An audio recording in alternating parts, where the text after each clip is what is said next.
Sam's here, Sam's here. Story time with Trailbot. Okay, here we go. We're going to continue on with Journey to the Center of the Earth, part 26. And we still on the hill over in Creede, or near Creede, Colorado, and we just we went and toured the one little campsite, and we looked at a couple of little boondocky spots, and now we're going to go up the road here and get the next one. That I kind of gave you a clue finally there, that that opening picture scene there, and it tells you where we're at and all of that, so we don't have to continue with that discussion. All right, now this story, Journey to the Center of the Earth. Where were we at? Oh, Harry had discovered his uncle was still looking for him and still alive, and they were something like 5 miles apart now. So he had just come to terms with he was going to have to buck up and actually get up off his ass and save his own skin, because he's going to have to go for a walk and find the rest of them. So we'll pick it up there. I must reach him if my strength did not fail. I accordingly rose to my feet. I soon found, however, that I could not walk, that I must drag myself along the slope. As I expected, was very rapid, but I allowed myself to slip down. Soon, the rapidity of the descent began to assume frightful proportions and menaced a fearful fall. I clutched at the sides. I grasped at projections of rocks. I threw myself backwards. All in vain. My weakness was so great I could do nothing to save myself. Suddenly, earth failed me. I was first launched into a dark and gloomy void. I then struck against the projecting asperities of the vertical gallery. A perfect well. My head bounced against a pointed rock, and I almost lost all knowledge of existence. As far as I was concerned, death had claimed me for his own. All right, that's the end of the chapter there. That's the end of chapter 25. We're going to boogie on into chapter 26. But first off, let's take a look. Oh, yeah, see, I'm not going to say the name. And we're gonna roll on through this one. See, now I thought, oh, maybe, this is the kind of thing where our RV manufacturers are going to have to make more RVs that can comfortably do this kind of thing. And I know you guys, you got access to that Sprinter chassis, but give it up, okay? That's just, it's such a terrible thing. It's a city delivery van. Let's leave it at that. 20 gallons of fuel. Come on now. 16-inch wheels. Good grief. Okay. Chapter 26. A rapid recovery. Okay. When I returned to the consciousness of existence, I found myself surrounded by a kind of semi-obscurity, lying on some thick and soft coverlets. My uncle was watching, his eyes fixed intently on my countenance, a grave expression on his face, a tear in his eye. At the first sigh which struggled from my bosom, he took hold of my hand. When he saw my eyes open and fix themselves upon his, he uttered a loud cry of joy. "He lives! He lives!" "Yes, my good uncle," I whispered. "My dear boy," continued the grim professor, clasping me to his heart, "you are saved." I was deeply and unaffectedly touched by the tone in which these words were uttered, and even more by the kindly care which accompanied them. The professor, however, was one of those men who must be severely tired in order to induce any type of affection or gentle emotion. At this moment our friend Hans, the guide, joined us. He saw my hand in that of my uncle, and I venture to say that, taciturn as he was, his eyes beamed with lively satisfaction. "Goddag," he said. "Good day, Hans, good day," I replied, in as hearty a tone as I could assume. "And now, uncle, that we are together, tell me, where are we?"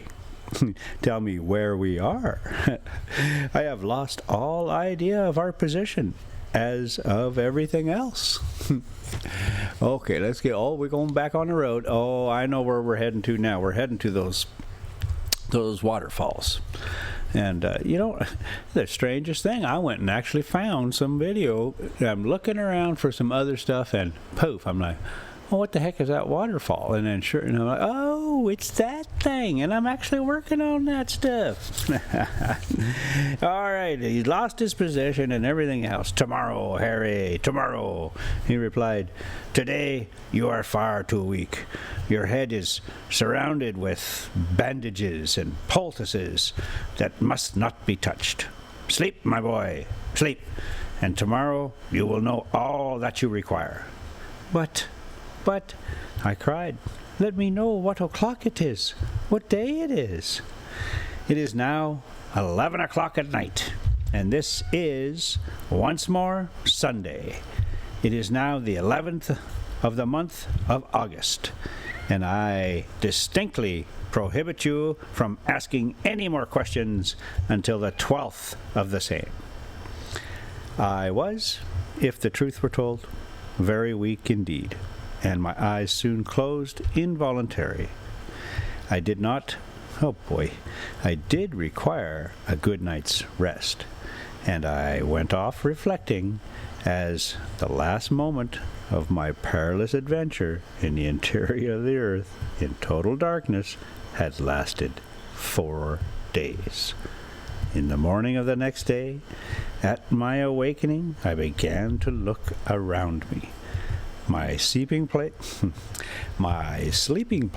made of all our traveling bedding, was in a charming grotto adorned with magnificent stalagmites glittering in all the colors of the rainbow, the floor of soft and silvery sand.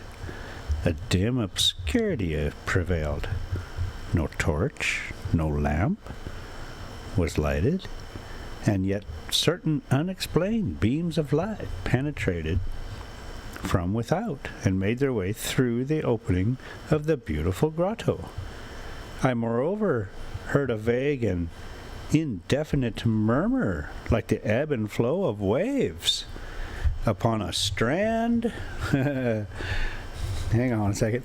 I moreover heard a vague and indefinite murmur like the ebb and flow of waves upon a strand, and sometimes I verily believed I could hear the sighing of the wind.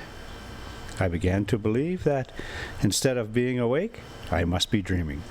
Surely my brain had not been affected by my fall, and all that occurred during the last 24 hours was not frenzied visions of madness.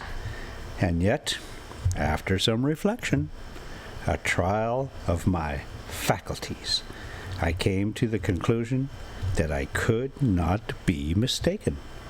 Eyes and ears could not, surely, both deceive me. It is a ray of the blessed daylight, I said to myself, which has penetrated through some mighty fissure in the rocks. But what is the meaning of this murmur of waves, this unmistakable moaning of the salt sea billows? I can hear, too, plainly enough, the whistling of the wind. But can I be altogether mistaken? If my uncle, during my illness, has but carried me back to the surface of the earth? Has he, on my account, given up his wondrous expedition? No, no, Harry, that ain't happening. Or, in some strange matter, has it come to an end? Ha. All right, let's take a look at this road. Let's see what we're dealing with here. Looks like a lot of sand. See, yeah, there's no way. There's lots of places to camp, but there's just no way with the current set of RVs could you ever do that. Yeah, again, no. Keep your Sprinter. That's not a thing.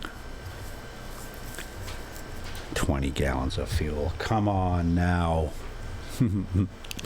All right, let's get back to it here. There's just nothing going to happen. So I can sit here and look at it. Oh, boy. I forgot. Nope, there it is. I was puzzling in my brain over these and other questions when the professor joined me. "Good day, Harry," he cried in a joyous tone. "I fancy you are quite well?" "I am very much better," I replied, actually sitting up in my bed. I knew that would be the end of it. I knew that would be the end of it, as you slept both soundly and tranquilly. Hans and I have each taken turns to watch, and every hour we have seen visible signs of amelioration. Amelioration. Oh boy, that one's all tangled up in there. Let me. Amelioration. Oh, not the right word. All right, we're gonna go and find it. Amelioration. Haha, there it is. Visible signs of amelioration. "You must be right, Uncle," was my reply, "for I feel as if I could do justice to any meal you could put before me. I am really hungry." "You shall eat, my boy, you shall eat. The fever has left you. Our excellent friend Hans has rubbed your wounds and bruises with I know not what ointment, of which the Icelanders alone possess the secret, and they have healed your bruises in the most marvelous manner. Ah, he's a wise fellow, is Master Hans." While he was speaking, my uncle was placing before me several articles of food, which, despite his earnest injunctions, I readily devoured as soon as the first rage of hunger was appeased. I overwhelmed him with questions to which he now no longer hesitated to give me answers. I then learned, for the first time, that my providential fowl had brought me to the bottom of an almost perpendicular gallery. As I came down, amidst a perfect shower of storms, the least of which falling on me would have crushed me to death, they came to the conclusion that I had carried with me an entire dislocated rock. Riding, as it were, on this terrible chariot, I was cast headlong into my uncle's arms, and into them I fell insensible and covered with blood. "It is indeed a miracle," was the professor's final remark, "that you were not killed 1,000 times over. But let us take care not to separate, for surely we should risk never meeting again." Oh boy, we cruising. Oh yeah, see, Ronnie on this one? No, not gonna happen. Something the size of a field service truck? What about those Forest Service trucks? Those guys roll around. You don't see them driving Sprinters? Good grief, 20 gallons of fuel. Come on, man. Tiny little wheels. It's like Krusty the Clown and Barbie got together and made an RV. Come on. All right. Oh boy, here we go. Here we go. A miracle that he was alive. Yep. Like we never gonna meet again. We shouldn't never. Yeah, okay. Let us take care never again to separate. These words fell with a sort of chill upon my heart. The journey then was not over. I looked at my uncle with surprise and astonishment. My uncle, after an instant examination of my countenance, said, "What is the matter, Harry?" "I want to ask you a very serious question. You say that I am all right in health." "Certainly you are, and all my limbs are sound and capable of new exertion," I asked. "Most undoubtedly." "But what about my head?" was my next anxious question. "Well, your head, except that you have 1 or 2 contusions, is exactly where it ought to be, on your shoulders," said my uncle, laughing. Well, my own opinion is that my head is not exactly right. In fact, I believe myself slightly delirious. "What makes you think so?" "I will explain why I fancy I have lost my senses." I cried. "Why, have we not returned to the surface of Mother Earth?" "Certainly not." "Then truly I must be mad. For do I not see the light of day? Do I not hear the whistling of the wind? And can I not distinguish the wash of a great sea?" "And that is all that makes you uneasy," said my uncle with a smile. "Can you explain?" "I will not make any attempt to explain, for the whole matter is utterly inexplicable. But you shall see and judge for yourself. You will then find this geological science is as yet in its infancy, and that we are doomed to enlighten the world." "Let us advance, then," I cried, eagerly, no longer able to restrain my curiosity. "Wait a moment, my dear Harry," he responded. "You must take precautions after your illness before going into the open air." "The open air?" "Yes, my boy. I have to warn you that the wind is rather violent, and I have no wish for you to expose yourself without necessary precautions." Let's take a look at this draft, because I see we's going up and up and up. And that must mean we's getting to the top of something. Oh, yeah. Oh, yeah. I know where we's at. We's getting close to those, waterfalls. Let's just see if we can see one here. Not quite yet. Oh yeah, they just on their little parking lot up here. Some reader boards and stuff. It was a really interesting find. A nice surprise for sure. And yeah, the next video I'll do is from the same area, and we check out another campground that's right off of the pavement. And boy, oh boy, I wish we'd have taken that one, because that was super nice and really easy. Oh yeah, here we go. I can see it now. Oh, what a beautiful spot. All right, well, let's just get a little bit further. Let's find us a good spot to wrap it up here. I got a feeling we're gonna I can see the end of the chapter, but we're just not gonna make it because I jimmer-jammered too much. The open air. Yes, I beg to assure you that I'm perfect. Okay, here we go. The open air. Yes, I have to warn you, it's windy. Necessary precautions. Okay. But I beg to assure you that I am perfectly recovered from my illness. Have just a little patience, my boy. A relapse would be inconvenient to all parties. We have no time to lose, as our approaching sea voyage may be of long duration. "Sea voyage?" I cried, more bewildered than ever. Yeah, but Harry, you bet. All right, we're not going to get done this chapter. We got like 2-3 paragraphs left, but it should be easy to find that spot. But guess what? I'm going to mark it anyway, because, yeah. Sea voyage. That'll be easy to find. Okay, now let's take one quick little look here and see what we're dealing with. Oh yeah, the parking lot. Okay. Yeah, we spent some time here taking some pictures and whatnot, of course. And yeah, no drone or anything, but I do see that there's some really good footage out there. Everybody's doing a really good job getting all this footage. And so we'll just leave it to that. I'll just do my thing here. And all right, I guess we're going to knock it off there. Thanks so much for coming. We'll see you next time. Oh, there's a little bit of a view of every night on the hill. That's what it looks like. Okay, big old Rosie. You do your thing there now. Some see.